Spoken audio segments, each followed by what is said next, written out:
예. 좀 많이 떨리시죠? 네. 점점 눈앞이 네. 조금 그렇습니다. 제가 네.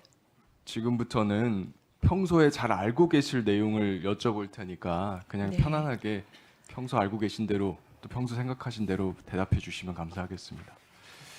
자, 헌법적으로요.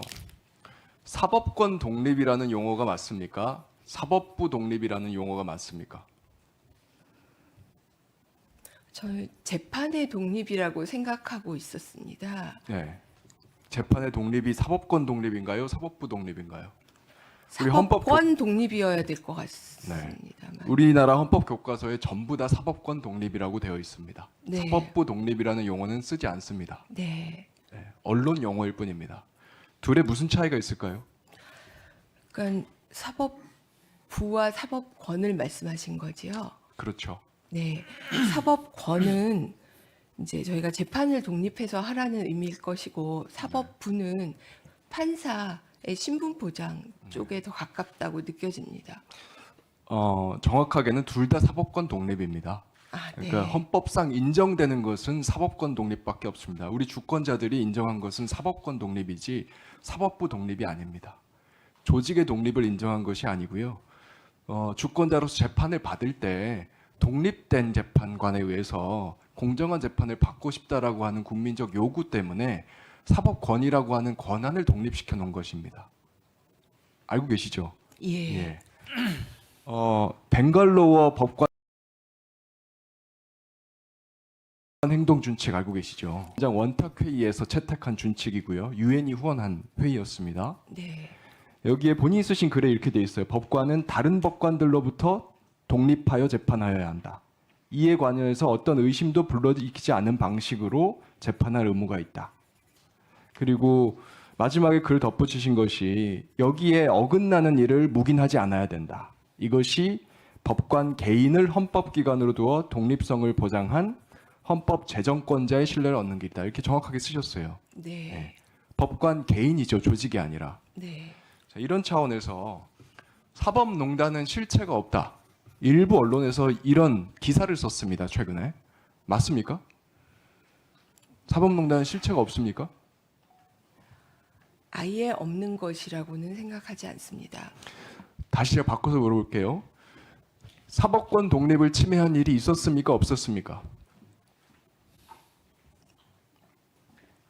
그러면 더 쉽게 제가 질문을 바꿔드릴게요. 이 판결문, 1심 판결문에 의하더라도 사법권 독립 침해가 있었습니까? 없었습니까? 있었다고 보입니다. 네. 제가 대표적인 사례 하나 말씀드려 볼게요. 2015년대에 있었던 박병대 법원행정 전 처장이죠. 남부지방법원 재판 개입 사건입니다. 이 판결문에 써 있는 내용 읽어드리겠습니다. 남부지방법원 제11민사부에서 2015년 4월 8일 날 사립학교법에 대해서 위헌법률 심판 제청 결정을 했습니다. 이틀 뒤인 4월 10일 날 박병대 법원행정처장이 이규진 양형실장에게 이 결정 직권 취소가 가능한지 여부에 대해서 보고서 작성해라 지시를 합니다.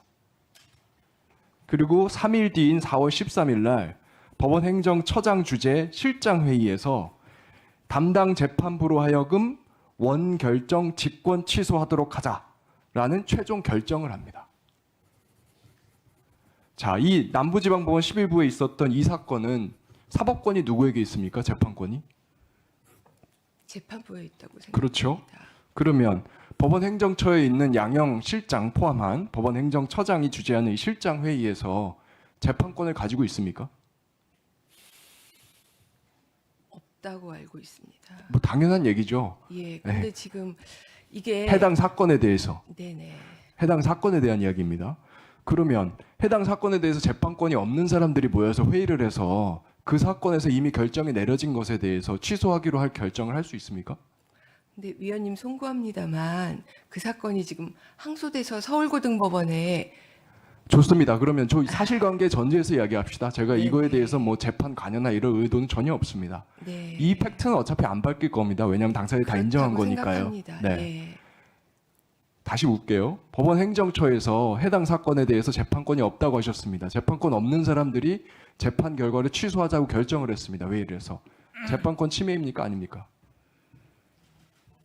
판단 사항인 것 같은데요. 이게 판단 사항이라고요? 저는 형사상 유무죄를 묻는 것이 아닙니다. 사법권 침해냐 아니냐고 묻고 있는 것입니다. 그게 판단 사항이라고 생각이 듭니다만. 그럴 수가 있나요? 왜 그렇죠? 어떤 여지가 있는 거죠? 그럼 제가 하나 더 팩트를 더 불러드릴게요. 네. 그 다음에요. 그 회의 직후에 그 해당 결정문을 검색 제외 조치를 했습니다. 그리고요. 해당 재판장한테 연락을 했습니다. 직권 취소해라. 해당 재판장이 직권 취소했습니다. 실행으로 나아갔어요. 그래도 여지가 있습니까? 이게 사법권 독립 침해가 아닐 가능성이 있습니까? 제가 제 의견을 가지고 있습니다만 이미 서울고등법원 재판부에 배당이 되었고 아니 유무죄를 말하는 게 아니라고요. 유무죄 여부가를 떠나서 유무죄의 그 후보자님. 전제가 되는 판단 사항이기 때문에 제가 말씀드리기가 좀 그렇지 않습니다. 이건 헌법 사항이기 때문에 전제가 되지 않습니다. 형사상 직권을 남용했느냐 여부가 그 사건의 쟁점이고요. 지금 제가 묻는 건 헌법 원칙에 대한 걸 묻는 겁니다. 후보자 이거 답변 못 하시면 안 됩니다. 지금 답변 못 하시는 게 지금 이상한 상황이에요. 국민들이 이상하게 보실 거예요.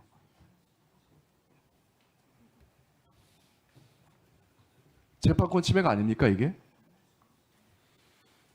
팩트에 대해서는 모두 네. 본인들이 인정했다고 말씀을 하셨지요. 네. 그거에 대한 판단을 제가 하는 것은 저는 자, 후보자님이 서면 답변을 하실 때도 이렇게 하셨어요. 대법관은 내 외부의 부당한 간섭에 좌고우면하지 않고 독립해서 재판해야 된다. 내부의 부당한 간섭에도 좌고우면하지 않으셔야 됩니다. 그렇게 민사 해왔습니다. 11부 재판장이라면 네. 이런 간섭이 있었을 때 어떻게 하셨을까요? 저는 좌고우면하지 않습니다. 아니요.